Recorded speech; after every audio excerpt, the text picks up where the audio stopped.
Hi Teacher Daryl. This is my presentation or my first quarter long test part 1, which is done by me and explained by me. The topics that I picked are classification of matter and atomic theory. So first I will be explaining and discussing the classification of matter. So here given is the chart or the summarization of the classification of matter. So we have here matter, mixture, pure substance, heterogeneous, homogeneous, element, and compound. So in the next slides, I will furthermore explain what are these things or substances or the meaning of these words. So first, what is matter? So we really have to start from the root. So matter. So what is matter? Matter is anything that has mass and occupies space, and matter is also described by their physical and chemical properties. So what are these? What are physical and chemical properties? So physical and chemical properties are these. So physical properties first. So physical properties include those that do not change in composition. So take note, do not change in composition of matter. So that means it's just, it changes form, it changes the appearance of it, but it doesn't change the composition of matter. So it's just like, oneself. So for example, I got a haircut. So that doesn't mean I'm a new person na. I'm still the same, but I just got a haircut. So I just changed my appearance. So yeah. It's just the appearance but not the composition of matter. So these are the examples of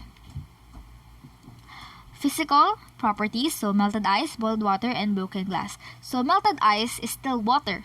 It's just changed its form, but not its composition. It's just changed its texture, its appearance. So yeah, boiled water, it's still water, but it just became hot. It just boiled, so it's still water. And broken glass, it just broke, but it's still glass. Get it? Get what's my point? Like, it's still the same thing, but it's just in a different form or in a different appearance. So now we are going to discuss chemical properties. So chemical properties are always accompanied by changes. So take note, changes in composition of matter.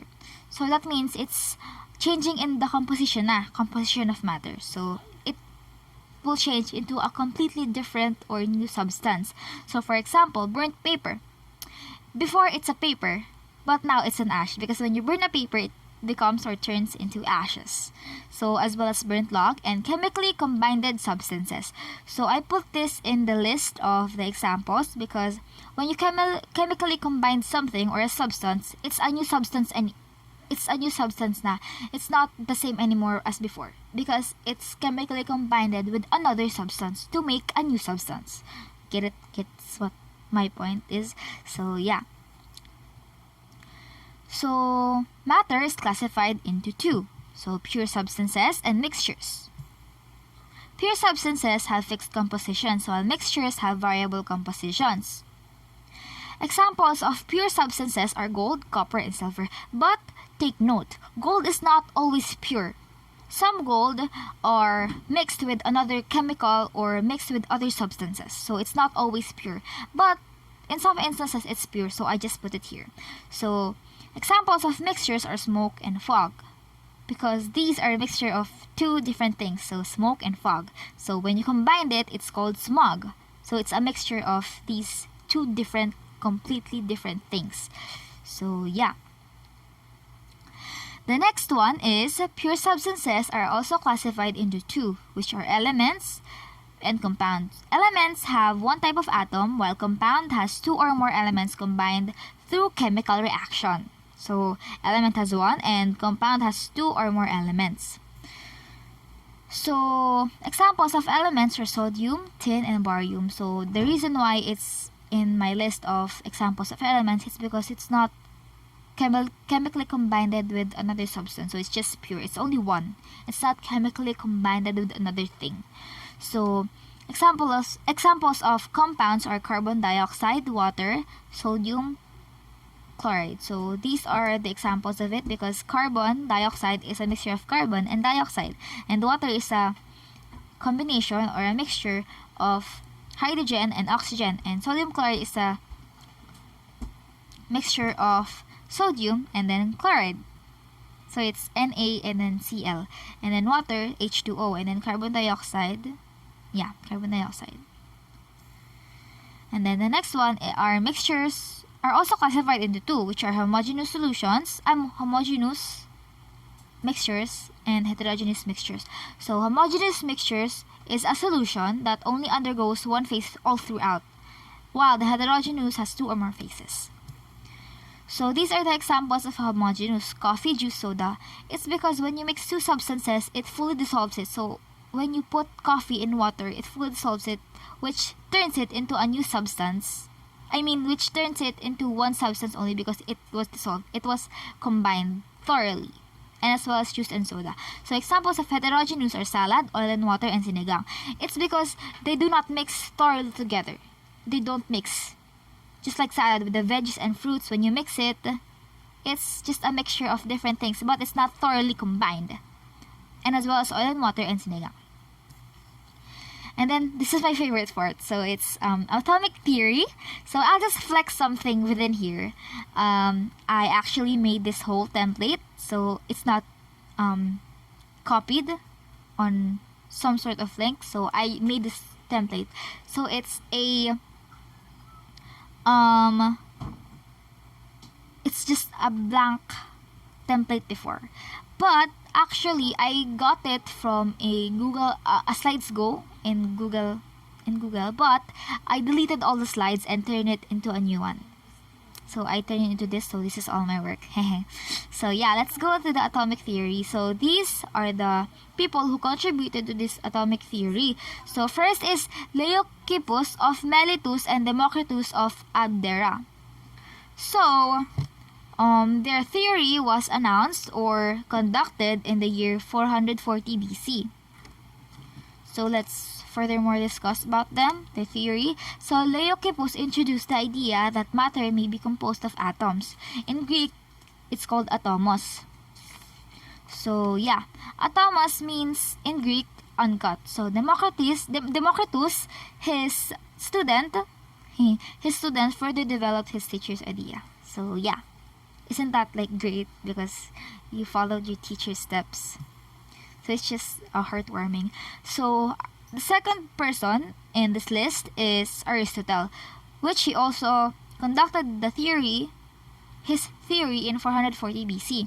So he developed the theory that all matter consisted of four elements, and that four elements is namely water, fire, earth, and air.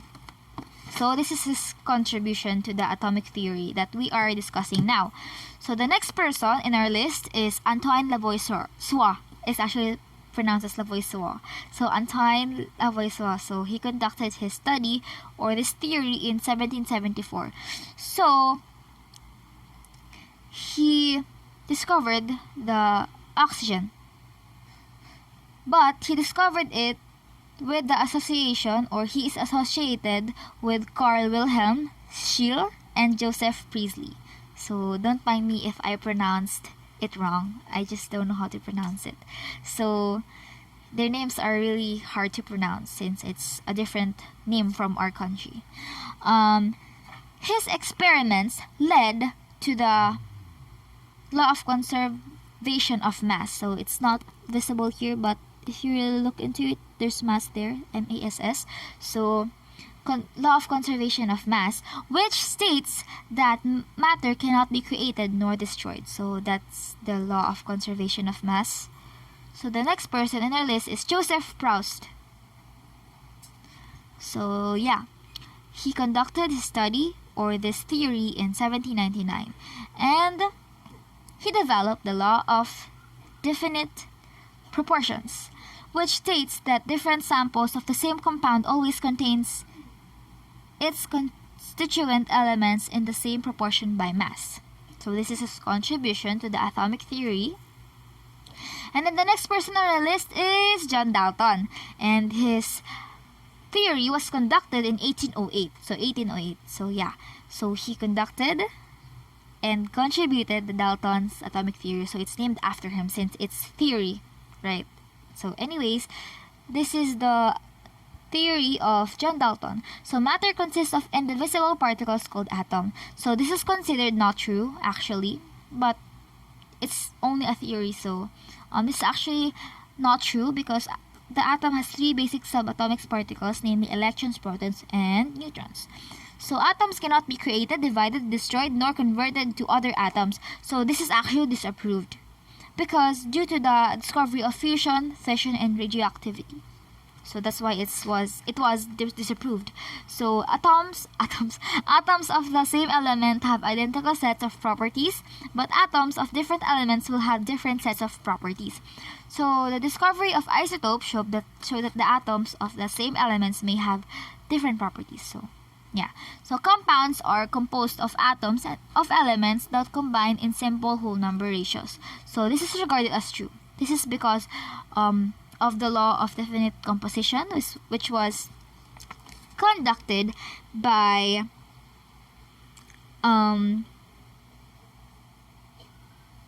which was conducted by a person that we tackled earlier.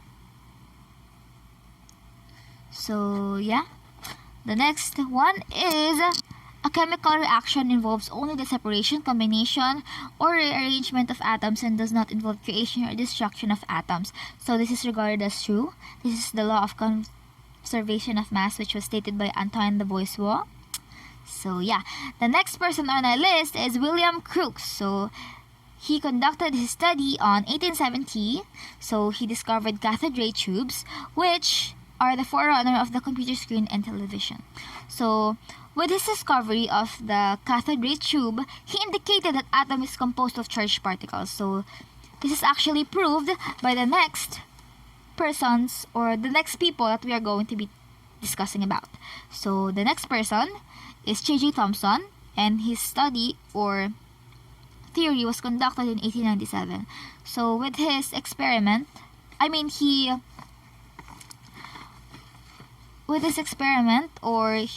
he demonstrated the electrical and magnetic properties of cathode rays, he actually discovered electrons. So that's really cool. Like when you're just trying to demonstrating something and then you now discovered a new different thing. So that's really cool. And actually he was also associated with the experiment done by the next person that we have.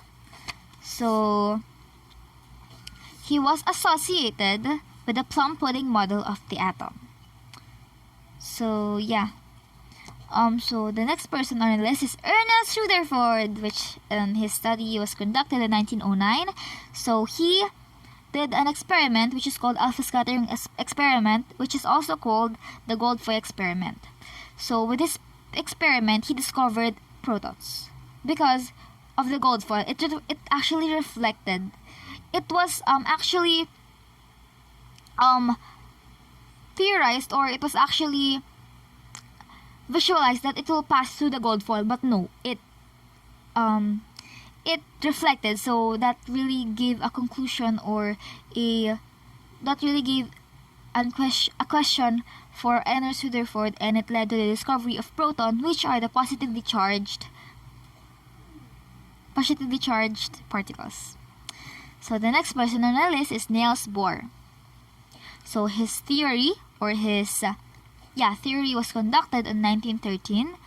So he hypothesized that electrons are located in specific orbits. So like what we discussed in our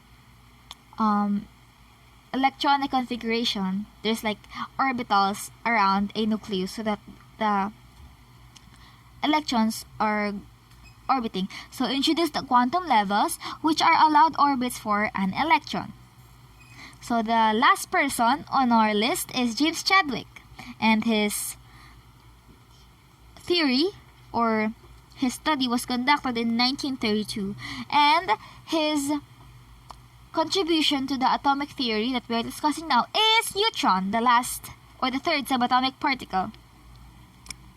So this neutron is actually neutral, so it has no charge. So this actually started when he was experimenting on beryllium and alpha particles. So when he was experimenting on those two